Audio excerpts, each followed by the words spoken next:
आज म र मधु सर भने पुरा हाम्रो एरियाकै ठुलो काँक्रा फर्ममा आएको के अरे काँक्रा खेतीमा आएका छौँ होइन। यहाँ झ्याप लाएर खेतबाटै किन्नु पर्छ के झ्याप अर्गानिक खानुपर्छ। कठै पत्ताकोबी के भयो नि किन्दै आउन कसैले। ल गाइस काँक्रा हेरौँ यहाँ झ्याम लाएर कोही फल्या खान कोही फल्या खान। हेरौँ काँक्रा फल्या खान यहाँ हाम्रो दिदीले टिप्न सुरु गर्नुभयो काँक्रा यहाँ पलाएर पुरा वहीँसँग लगाउनु भयो रहेछ त सबै काँक्रै काँक्रा। कस्तो मजाले डोरेटो बनाएर कि पानी हाल्नलाई पनि बनाएर अब काँक्रा खोज्ने हो यसैमा खोज्ने होइन यसैमा यस्ता यस्ता काँक्रा छ नि मलाएर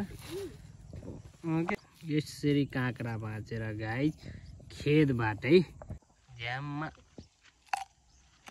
उसको बाहिर खाना कम चाहिँ मिठो हुन्छ यो भाँचामा उठाएर आज स्याम्पल त्यतो त छैन गुलियो खाएको बजारमा पानी कस्तो चितो हुन्छ दबाई हालेको।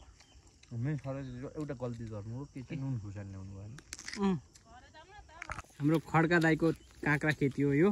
यसमा विषादी केही युज भएन नि दाई? युज छैन यसमा। मजाले ऊ त्यस्तो ढुँडी थाप्नु किराको लागि देख्न सकिन्छ।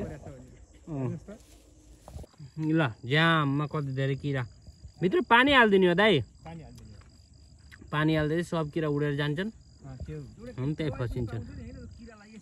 ज्याकै हामी यहाँ 1.5 नम्बरमा छौँ अर्गानिक काँक्रा खेती। खेतमै आएर किन्न पनि सक्नुहुन्छ सबैजनाले।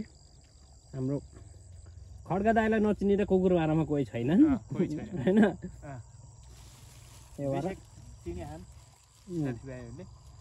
तर हाम्रो विषादी नहालेको अर्ग्यानिक तत्त्वै भन्दा पनि भयो। अब औटु त्यहाँ झुन्निया छ हो उहाँ रहेछ एउटा उहाँ कुना कुना कति गट्ठामा हो कि कति केमा लगाउनु है यो कट्ठाको हिसाब गर्ने नि त्यही लगभग 10 कट्ठा आधा बिघा भयो लगभग 10-15 कट्ठा छ यो टोटली हिसाबले। यो 4 कट्ठा गर्दा 1 बिघै भनौँ 1 बिघा भनौँ 1 बिघामा काँक्रा खेती हुँदैछ यहाँ मजाले हाम्रो गाउँठाउँमा यसरी विषादी युज नगरेको विषादीयुक्त काँक्रोलाई हामीसँग प्रक्रिया अनुसार जस्तो यो किराले हामीले सताउने जहाँ खपटी छ नि यसलाई त त्यहीमा त जाम तर नगए पनि यसको चाहिँ उत्पादन क्षेत्रमा तपाईँको यसले केही गर्न सक्दैन। रातो खपटी किरा छ नि हेर यो उडिराख यो हजुर यो यहाँ बाक्लै छ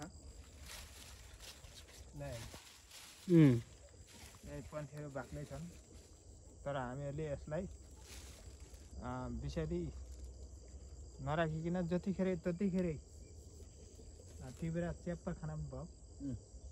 यहाँ केही शङ्कात्मक छैन यति आनन्दक खेती तर उत्पादन क्षेत्रमा विषादी हाले भन्दा कम फल्दो रहेछ। तर कृषक स्वास्थ्यको लागि त एकदम राम्रो बरु कमै फले पनि हामी किसानीबाट सन्तोष छौँ। हामी बच्ची भने किसानी बच्ने हुन् त्यही हाम्रो सोच हो।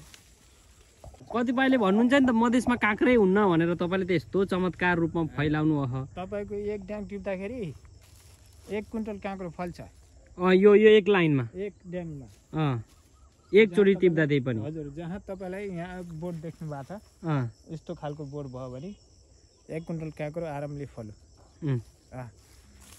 तपाईँको यतिमा 12 क्विन्टल काँक्रो एक दिन सफल हुन्छ। जहाँ यस्तै किसिमको लहरा बिरुवा भयो भने एउटा ड्याङमा टिप्दा 1 क्विन्टल काँक्रो अवश्य छ।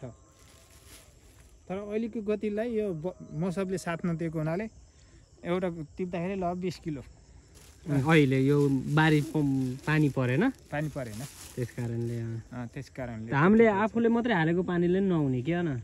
हजुर प्राकृतिक पानी चाहिने नै प्राकृतिक पानी चाहिन्छ।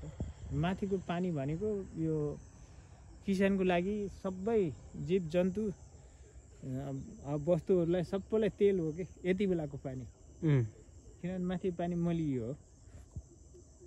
यो त जुकुनी होइन र दाइ? हजुर मजा हामीले विदेशमा खान्छौँ कि लामो लामो हुने जुकुनी हो त्यही यता पनि विदेशमा पनि खाली नेपालमा पनि उत्पादन हुन्थ्यो।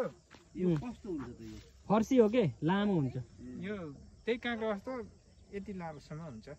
जुगनी फर्सी जुकुनी फर्सी भन्ने हामीले भने विदेशतिर यत्रै किनेर खाइयो यहाँ अन्त ठुला त खासै खाइएन यत्रै जस्ता किनेर यत्रो खाना सब्जी हुन्छ कि मिठो फर्सी जस्तै